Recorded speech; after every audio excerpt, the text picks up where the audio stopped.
தஞ்சை மாவட்டம் திருவையாறு அருகே நடுக்காவேரி பகுதியில் வன்கொடுமை சட்டத்தின் கீழ் காவல் ஆய்வாளர் மீது நடவடிக்கை எடுக்க கோரி நடத்தும் காத்திருப்பு போராட்டம் 6வது நாளை எட்டியுள்ளது.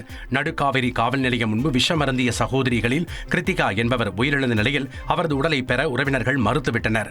இந்த 4 காவல்துறை அவங்க மேலையும் அவங்களை சஸ்பெண்ட் பண்ணி அவங்கள முதல் தகவல் அறிக்கை போட்டு சஸ்பெண்ட் பண்ணி சிறைக்கு அனுப்புங்கிற ஒரு கோரிக்கை நாங்கள் வச்சிருக்கோம். அவங்க குடும்பத்துக்கு அரசாங்க வேலை உடனடியாக கொடுக்கணுங்கிற ஒரு கோரிக்கை நாங்கள் வச்சிருக்கிறோம்.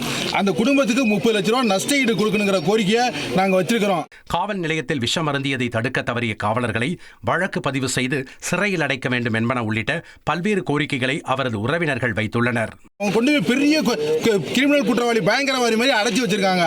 அவனை விடுதலை செஞ்சு அவன் மேல போட்டுக்கிற பொய் வழக்கிலிருந்து அவனை விடுதலை மொத்தமாக விடுவிக்கிற கோரிக்கை நாங்கள் முன் வச்சிருக்கிறோம். சட்டமன்ற உறுப்பினர் துரை சந்திரசேகரனும் நாடாளுமன்ற உறுப்பினர் முரசொலியும் கேட்டு போயிருக்காங்க. இது சம்பந்தமாக நாங்கள் அமைச்சர் முதலமைச்சரையும் பார்த்து உங்களுக்கு நமக்கு கேட்கிற கோரிக்கைகளை நிறைவேற்றி வைக்கிறோம் உறுதிமொழி கொடுத்துருக்கோம். ஆவடி கோணாம்பேடு பகுதியில் 9 கிராம் ஹெராயின் போதைப்பொருள் வைத்திருந்த வடமாநில தொழிலாளர் கைது செய்யப்பட்டுள்ளார். போலீசாருக்கு கிடைத்த ரகசிய தகவலின்படி மேற்கொள்ளப்பட்ட சோதனையில் கட்டுமான பணியில் ஈடுபட்டிருந்த மேற்குவங்க மாநிலத்தைச் சேர்ந்த மோஜமல் ஹவுக் என்பவர் ரயில் மூலம் போதைப் பொருளை கொண்டு வந்து சக தொழிலாளர்களுக்கு விற்பனை செய்து வந்தது தெரியவந்தது. இதையடுத்து அவரை கைது செய்த போலீசார் நீதிமன்றத்தில் ஆஜர்படுத்தி சிறையில் அடைத்தனர்.